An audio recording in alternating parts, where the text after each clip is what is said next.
ये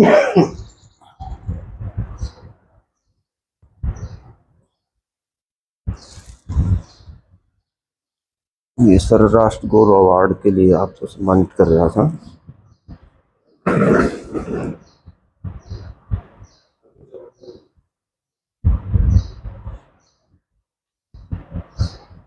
महान अंतक योद्धा और देश को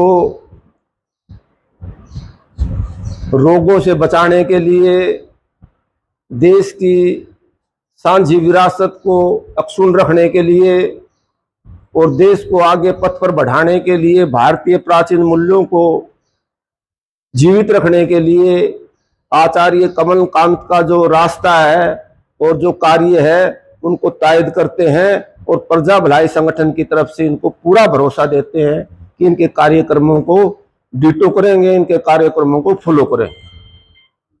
और इन्होंने एक अंतक योद्धा के रूप में साध्य और असाध्य बीमारियों को ठीक करने में जो सराहनीय कार्य किया है, आज हम इनको राष्ट्र गौरव अवार्ड से सम्मानित कर रहे हैं।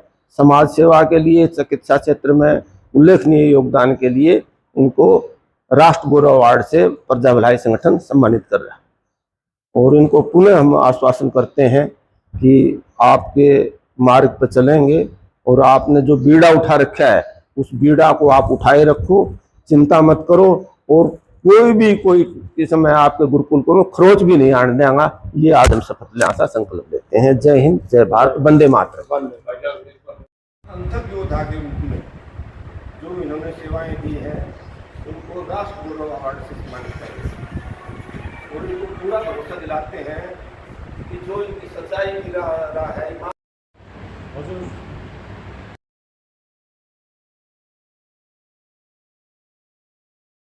दिवस है और सारे विश्व में जो लीवर की बीमारियों के खिलाफ अभियान चलाने के लिए ये विश्व लीवर दिवस मनाया जा रहा है।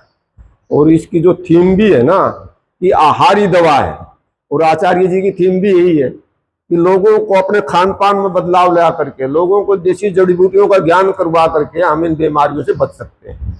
तो इनका बहुत सराहनीय कार्य है और आज हम सौभाग्यशाली समझते हैं कि आज इस विश्व लीवर दिवस पर हमें मौका मिला आचार्य कमलकांत जी को सम्मानित करने का, राष्ट्र गौरव अवार्ड से इनको सम्मानित करने का मौका मिला।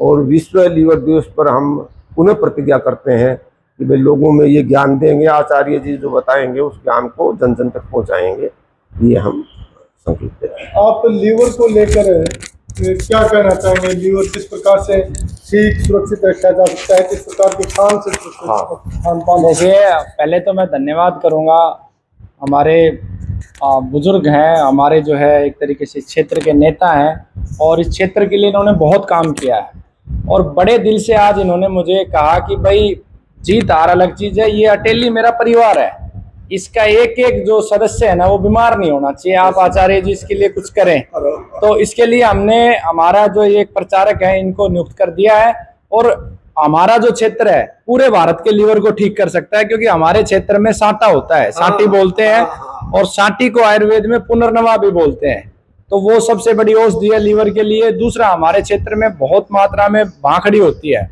वो लीवर किडनी पे बहुत काम करती है। कासनी हमारे यहाँ जो गायों को देते हैं वो कासनी बहुत होती है, वो लीवर पे बहुत अच्छा काम करती है।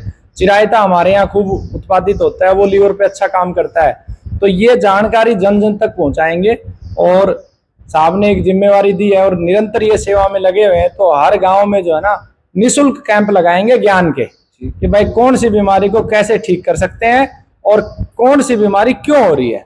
सबसे पहले जड़ को पकड़ेंगे, भाई चाय से बीमारी हुई तो चाय का विकल्प हम निकालेंगे ताकि लोग बीमार ना हो। बहुत बहुत धन्यवाद। कैंप की शुरुआत कब से होने वाली है?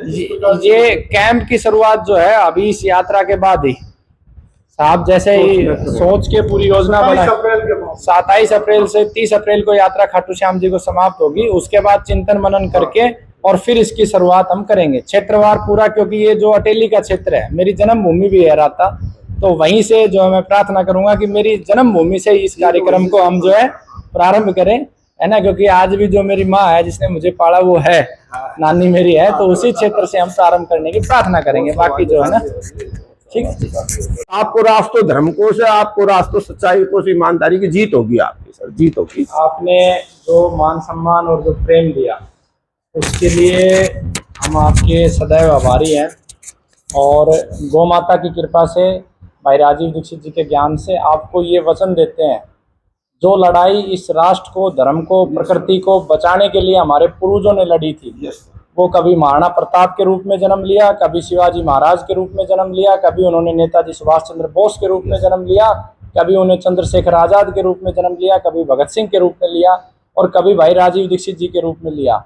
उस लड़ाई को हम आखिरी सांस तक, आखिरी क्षण तक, हमारे रक्त की एक एक बूंद, मूल रूप से मराठा है, अंतिम समय तक इस देश को स्वदेशी व्यवस्था देने के लिए, स्वदेशी चिकित्सा व्यवस्था देने के लिए, शिक्षा व्यवस्था के लिए, प्रकृति माँ के लिए सदैव जो है कार्य करते रहें। बहुत बहुत धन्यवाद।